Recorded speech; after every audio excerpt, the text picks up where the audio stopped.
बड़े लेवल की लड़ाई हम लोगों को शुरू करनी पड़ेगी। व्यवस्था को जिस दिन हमने चैलेंज कर दिया बड़े लेवल पर, जैसे अभी आकाश भाई बता रहे थे कि हम कुछ प्लान कर रहे हैं बैंकों को, कलेक्टर्स को एक चेतावनी देने का। बस ये समझ लेना कि जिस दिन आपने सरकार को झुकाने की और प्रशासन को झुकाने की प्रक्रिया चालू कर दी ना, उस दिन से आप सीधे टारगेट पे आ जाओगे। अगर सीधे टारगेट पे आओगे तो वहां से सिर्फ आपको दो ही चीज बचाएंगी। एक आपका आत्मबल जो कि केवल ईमानदारी से आएगा, और दूसरा आपका जनबल जो कि आपको जनता सरकार मोर्चा से मिलेगा या बाकी समाज से मिलेगा। तो अपने जनबल को बढ़ाने की प्रोसेस को चालू कर दो। एक एक आदमी के पास कम से कम 20-20 लोगों की टीम होनी चाहिए, समझ गए ना। और आने वाले टाइम में आपको वो हिसाब लेना है सुप्रीम कोर्ट के उस आदेश का जो कि झारखंड और बिहार और उड़ीसा के मामले में सबसे परफेक्ट बैठा है। छत्तीसगढ़ भी उसमें शामिल है। जहां जहां भी प्राकृतिक संसाधन है, चाहे माइनिंग है, चाहे कोयला है, सोना है, बॉक्साइट है या जंगल है, उन सारी जगह पर आपको मालूम है सुप्रीम कोर्ट के आदेश के मुताबिक माइनिंग से जितना भी सामान निकलता है, जो भी खनिज पदार्थ निकलते हैं, उन सब के ऊपर इस देश के लोगों का अधिकार है। पता है आपको ये बात? नहीं पता ना? वो क्या करते हैं, गेम खेलते हैं, वो आपको जानकारी नहीं देते हैं, इसीलिए आपको अनपढ़ रखा जाता है, इसीलिए आपको अनजान रखा जाता है, इसीलिए आपको ऐसी पढ़ाई दी जाती है कि आप कोचिंगों के पीछे भागते रहो और असली पढ़ाई को आप जानो ही ना। ये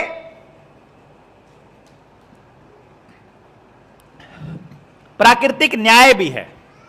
प्राकृतिक न्याय क्या कहता है कि जिसकी जमीन है उसमें मिलने वाले सामान का अधिकार तो उसी का होगा। अभी ये चाल खेली सरकार ने, उन्होंने कहा भाई फिर तो इसका मतलब किसान ने पूछ लिया उससे, तो फिर तो भैया जो फसल हम उगाते हैं फिर तो सरकार का अधिकार हो जाएगा।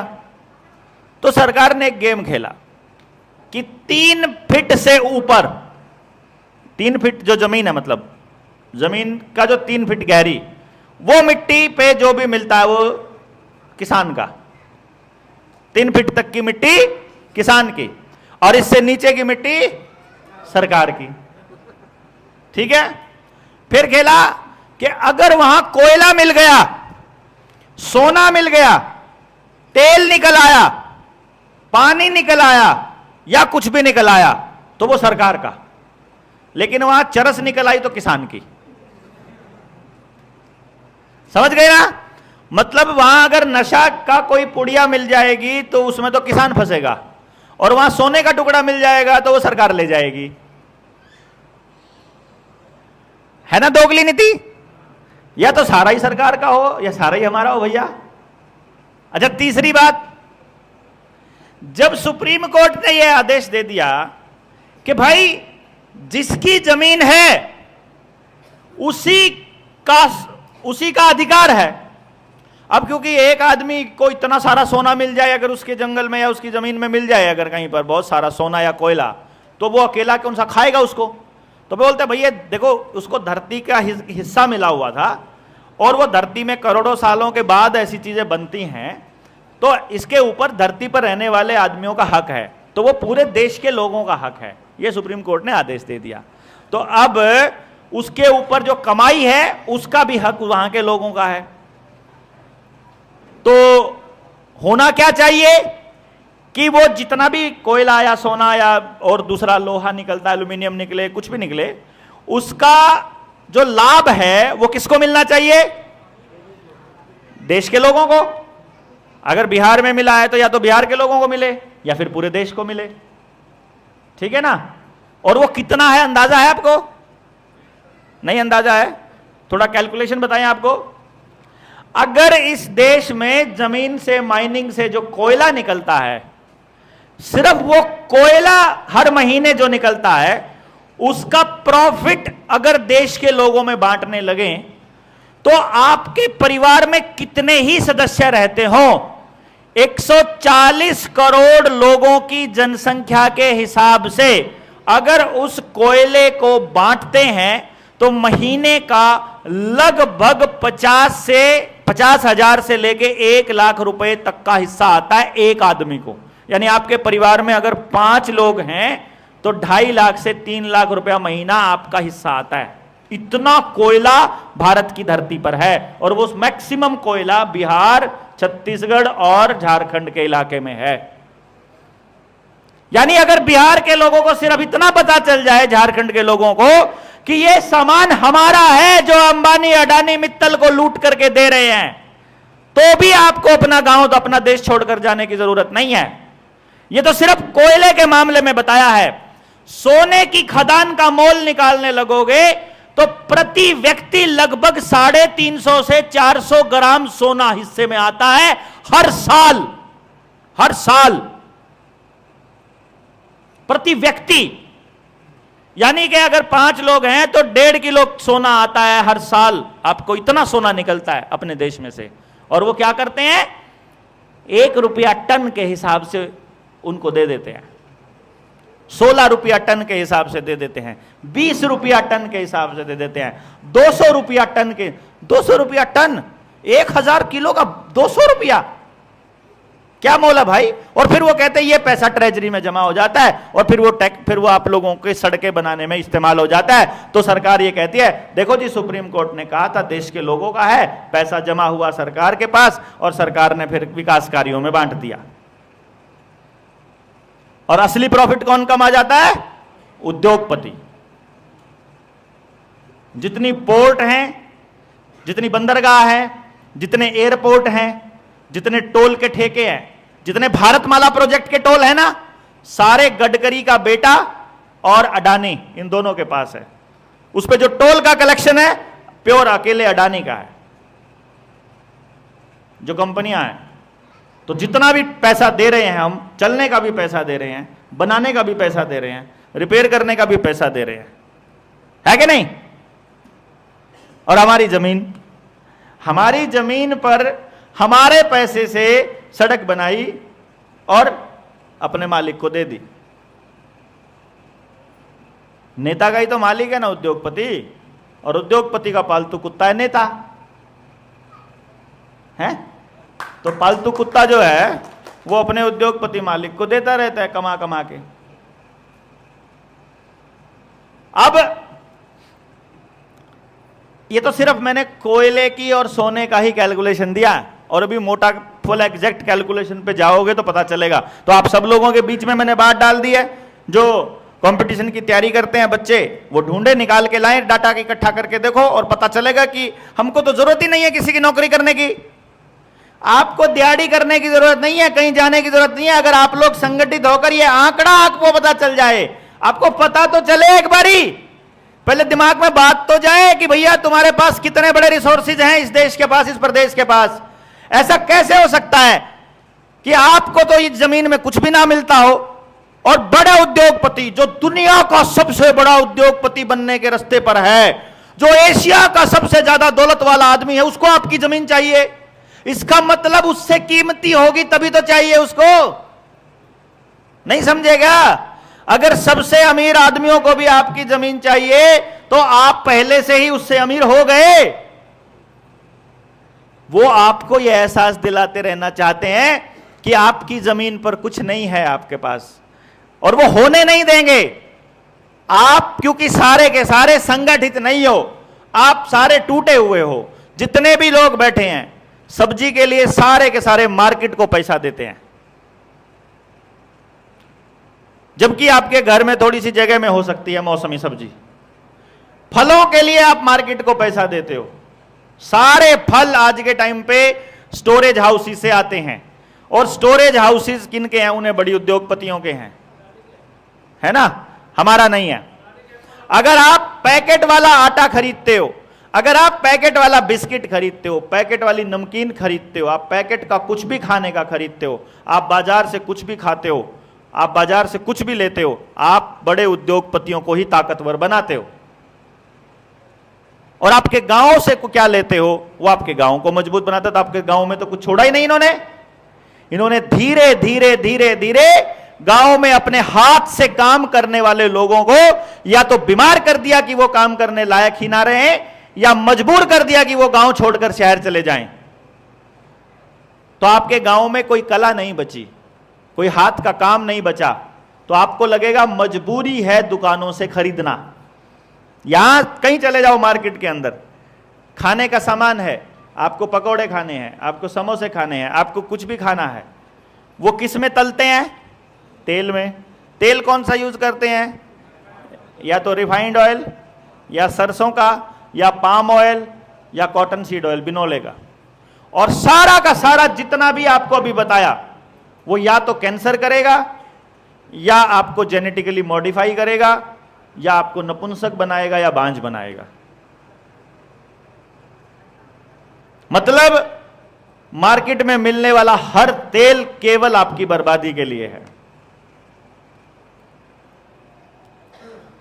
तो आपको अल्टरनेट रास्ता निकालना पड़ेगा।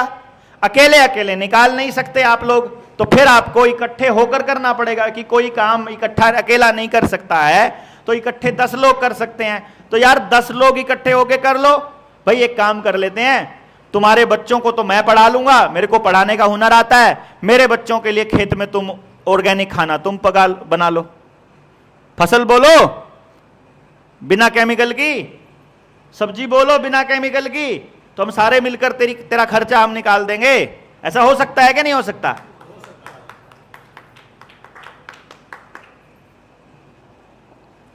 तो ऐसी सोच देने के उद्देश्य से जनता सरकार मोर्चा बना है। पहले आपको हम ट्रेंड करेंगे, पहले एजुकेट करेंगे। एजुकेशन आपको पता होनी चाहिए, आपको पता होना चाहिए कि आपके साथ क्या क्या षड्यंत्र चल रहे हैं, पैदा होने से लेकर और मरने तक, और सुबह से लेकर रात तक। आप अपनी एक्टिविटीज की लिस्ट बनाइए, कोई भी लिस्ट, कुछ भी बनाइए। मतलब उठ के आप सबसे पहले क्या क्या करते हो? आप मंजन करते हो कि आप ब्रश करते हो? देखो कमाल की बात, यहां पे कैलकुलेशन हो जाएगा। आप मंजन करते हो कि ब्रश करते हो? अगर आप मंजन करते हो तो आप प्रकृति को लाभ पहुंचा रहे हो, आप अपने आप को मजबूत कर रहे हो। लेकिन अगर आप ब्रश करते हो तो आप कंपनी को मजबूत करते हो। ठीक है? तो वो जो बचपन में आता था कि सुबह उठ के कुल्ला करना, दातुन करना, वो सब तो अब कहानियों में भी नहीं पढ़ाया जाता। अब तो आपको वो ब्रश करना सिखाते हैं बच्चे को, छोटे से बच्चे को। ब्रश करता है तो वो आप उसके ऊपर वो लगाते हो लैट्रिन से टाइप की कुछ, है ना, जब वो ऐसे ही निकलती है ना जैसे लैट्रिन निकलती है। अभी करके देखना अगली बार जब करोगे तो आपको आएगा लैट्रिन कर रहे मानते नहीं है लोग, मैं क्या करूं, फिर थोड़ा सा करना पड़ता है ना। और ब्रश के ऊपर ऐसे रखते हैं अपन उसको। अब उसके अंदर क्या है, कभी देखा है टूथपेस्ट के ऊपर? पढ़ना उसको, टूथपेस्ट का पैकेट पड़ा होगा। अभी आप लोग यहां से जब छुट्टी करेंगे उसके अंदर पढ़ना, उसके पीछे लिखा हुआ है सोडियम लोरेल सल्फेट, उसके ऊपर लिखा है कि ये इसमें है। और फिर जाकर के सर्च करो उसके साइड इफेक्ट, तो आपको पता चलेगा ये तो कैंसर करता है। देखो सरेआम आपके साथ हो रहा है जो हो रहा है, ऐसा नहीं है आपसे छुपा के किया जा रहा है। उसमें सोडियम लोरेल सल्फेट है, उससे कैंसर होता है। अब कैंसर कैसे होता है? आप तो ऐसे करके ब्रश और बाहर थूकते हो, ऐसा ही होता है ना। अगर कोई ज्यादा समझदार होगा, पढ़ा लिखा होगा, वो कहेगा अब अंदर थोड़ी खाते हैं, कैंसर कैसे हो जाएगा? जो अंदर खाएंगे, हम अंदर खाएंगे तभी तो कैंसर होएगा, है कि नहीं? लेकिन होम्योपैथी के बारे में कौन कौन जानता है? जानते हैं ना आप होम्योपैथी के बारे में? होम्योपैथी में क्या होता है कि कोई भी दवाई है, अगर उसका इंस्टेंट असर चाहिए तो जीभ के ऊपर मात्र 1 बूंद डाल दो, 1 बूंद या 2 बूंद, तो उससे क्या होगा? वो जीभ के रास्ते डायरेक्ट हार्ट तक पहुंचता है, डायरेक्ट दिल तक पहुंचता है। और दिल तक पहुंच गया तो फिर ब्लड में चला गया, ब्लड में चला गया तो फिर पूरे शरीर में चला गया। 1 सेकंड, 1 झटके में। सुबह सुबह हमको जो लार है मुंह की, वो जानी चाहिए हमारे अंदर कि आप गर्म पानी से, कोसा पानी से कुल्ला करें, कुल्ला करके जो मुंह के अंदर जो रात भर बना है वो अंदर ले जाओ। लेकिन वो ऐसा आपको बताएंगे कि वो बदबू थी, वो बाहर आनी चाहिए। वो आपको उल्टा बताएंगे, मतलब वो जाना चाहिए अंदर। आपको फुंसी हो जाती है, आपको चोट लगी है, सुबह वाली जो लार है, बासी लार जिसको हम बोलते हैं, आंख में डाल लो, आपकी आंखों की रोशनी कम नहीं होएगी, खराब नहीं होंगी आपकी आंखें। थोड़े बहुत धुंधला दिखाई देता है, जाला बनता है, तो वो उसी से काम चल जाता है। इतनी कमाल की चीज होती है वो जख्म के ऊपर काम करती है वो। लेकिन उसको बताएंगे नहीं, उसको बल्कि उसके अंदर वो टूथपेस्ट मिला के और खराब कर देंगे। समझ गए ना? ये पहला काम करते हैं अपन, उसके बाद का हिसाब लगा लो आखिर तक। यहां तक कि ये जो सफेद लाइट है, ये सफेद लाइट, जितनी भी सफेद लाइट है, अब तो आपकी गाड़ियों पे भी सफेद लाइट देनी शुरू कर दी उन्होंने। इसे सीधा यहां पे, ये कागा बोलते हैं ना इसको, माताएं बोलती हैं इसको काग बोल, हमारे हरियाणा में कागा बोलती है माएं, छोटा दिमाग भी बोलती है इस जगह को। बच्चे को मगज बोलते हैं, मगज बोलते हैं आप यहाँ, छोटा मगज है। तो वो ये हिस्सा होता है असल में हमको सोचने समझने की क्षमता देने वाला, पिट्यूटरी ग्लैंड बोलते हैं इसको अंग्रेजी में। ये चीज पे सीधा अटैक होता है इसका, ये नाक के जरिए और आंख के जरिए जो चीज जाती है उसका असर होता है सीधा वहां। इसीलिए हम लोग शुद्ध हवा में रहना चाहते हैं। आप लोग जैसे इस कमरे में बहुत ज्यादा लोग हो गए ना, अगर यहां हवा साफ नहीं रहेगी, क्योंकि आप आदमी ज्यादा है और जगह कम है, तो उस वजह से क्या होगा, आपके ऑक्सीजन नहीं मिलेगी पूरे दिमाग को, तो आपको नींद आने लगेगी। अभी सुस्ती आने लग गई होगी आपको ना, वो इसी वजह से है सुस्ती, कि आपको ऑक्सीजन पूरी नहीं मिल रही है। समझ गए बात? तो ये जो लाइट है, आपने देखा होगा ना, आगे से अगर कोई नई गाड़ी वाला आ रहा है, नई गाड़ी जिसकी व्हाइट उसके ऊपर लाइट लगी है, सीधी लगती है, वो एकदम चुभती है। जो सेंसिटिव आदमी है उसको सीधी चुभती है। वो जो पिए रहता है, जो नशे में है, पैसे के, पावर के, उसको नहीं पता चलता क्या हो रहा है क्या नहीं हो रहा है, पागल है। लेकिन जो थोड़ा सोचता है उसको एकदम चुभती है वो। ये व्हाइट लाइट इतनी खतरनाक है। ये अमीर लोग कितने बड़े, देखो जितना कोई बड़ा सा रेस्टोरेंट जाएगा किसी बड़े, उसमें येलो वाले बल्ब मिलेंगे आपको, पीले वाले। जो पीली लाइट है वो फिर भी ठीक है, जैसे दिए की जो लाइट होती है, जो कैंडल की जो लाइट है ना, दिए की जो लाइट है, वो जिस कलर में वो होती है वो ठीक है। इससे व्हाइट हो जाएगी तो वो खराब है। तो इन्होंने आपको ट्यूब लाइट्स दी। समझ गए हैं? ट्यूबलाइट के बाद एलईडी तो और खतरनाक हो गई ना। ये ट्यूबलाइट थोड़ी खतरनाक है और वो जो एलईडी है वो महा खतरनाक है। बिजली का बिल कम आएगा, लेकर आओ हिसाब किताब। जब बल्ब 100 वाट के बल्ब थे, 200 वाट के बल्ब थे, तब तो कुछ बिल नहीं आता था। और अब 10-10 वाट की लाइटें आ गई हैं, अब आपके 3-3 हजार के बिल आते हैं। 9 वाट का भी आ गया। समझ गए ना? ये बिजली का बिल के चक्कर में नहीं है। और अगर आप बिजली के बिल पे आएंगे, अगर मोर्चे से जुड़े हैं, तो आने वाले वक्त में आपको पता भी चलेगा भाई कि ये तो मैंने ब्रश का एग्जाम्पल दिया। फिर आप देखिए, मान लो आपको पेशाब करना है, बाथरूम करना है, सबको पता है कि वो बैठकर करना चाहिए। और बैठकर भी जो पोज हमारा दूध निकालते वक्त होता है, गाय का दूध निकाला किसी ने? किस ने निकाला है? भैंस का, गाय का, मतलब कोई भी। अच्छा, एक पंजे पर बैठ करके निकालते हैं ना, वो सबसे बेस्ट पोज होता है। ठीक है, वही जो पोज है वही बाथरूम के लिए होता है। लेकिन इन्होंने क्या किया, बस स्टैंड पे, रेलवे स्टेशन पे इस तरह के यूरिनल बनाए कि हमको खड़ा होकर करना पड़े आदमी को। है कि नहीं? आपका खाने का, आपका मूतने का, हगने का, ब्रश करने का, खेती करने का, रोटी बनाने का, बच्चे पैदा करने का, शादी करने का, जीवन जीने का, पढ़ने का, नौकरी करने का, काम करने का, आपकी हर चीज का तरीका इन्होंने बिल्कुल उल्टा कर दिया। बिल्कुल उल्टा। पैदा होने का भी यही कर दिया। अब तो कट के निकलते हैं बच्चे बाहर। अब पैदा कहां होते हैं? है ना, सिजेरियन होते हैं ना। अब तो सिजेरियन होते हैं, सी सेक्शन। नॉर्मल का तो गेम ही खत्म कर दिया। इधर से आप मीठा है, आपको अपना क्लेसर का, अपने कोलू का गुड़ नहीं मिलेगा, आपको इनकी सल्फर वाली चीनी खानी पड़ेगी। नमक में भी आपको इनके वाला आयोडीन वाला खाना पड़ेगा, आप रॉक साल्ट नहीं खा सकते। सब्जी भी इनको स्टोर वाली, इनके स्टोर वाली और जेनेटिकली मॉडिफाइड खानी पड़ेगी, आप अपने मौसमी नहीं खा सकते। कपड़े भी आपको अपने खुले डुल्ले जो हमारे पारंपरिक परिधान है वो नहीं पहनेंगे, इनके वाले सलवार कमीज पहनेंगे, जो ये कुर्ते पजामे वाले, ये पैंट कमीज वाले, है ना। मतलब पूरा का पूरा स्ट्रक्चर बदलने की तरफ इन्होंने काम किया। इस पे हम लंबी चर्चा करेंगे। रविंदर भाई हैं, वो इस पे पूरी डिटेल में आपको कल भी बताया होगा उन्होंने काफ़ी सारी चीज़ें इसके बारे में, और भी ये चर्चा लंबी चलेगी। मैं समझता हूं कि अभी हम लोग इस यात्रा को ऐसा माने कि अभी हमने शुरू किया है, आज हम नॉलेज लेना शुरू करेंगे, जो जो बात समझ में आएगी उस पर अमल करते जाएंगे।